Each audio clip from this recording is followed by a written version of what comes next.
sa mundong ito, laking tuwa ng magulang mo, at ang kamay nila ang iyong ilaw.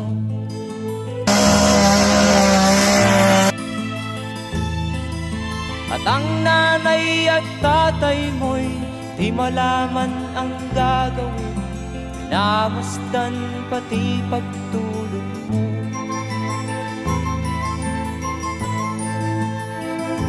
At sa gabi nagpupuyat ang iyong nanay sa pagtimpla ng gatas mo.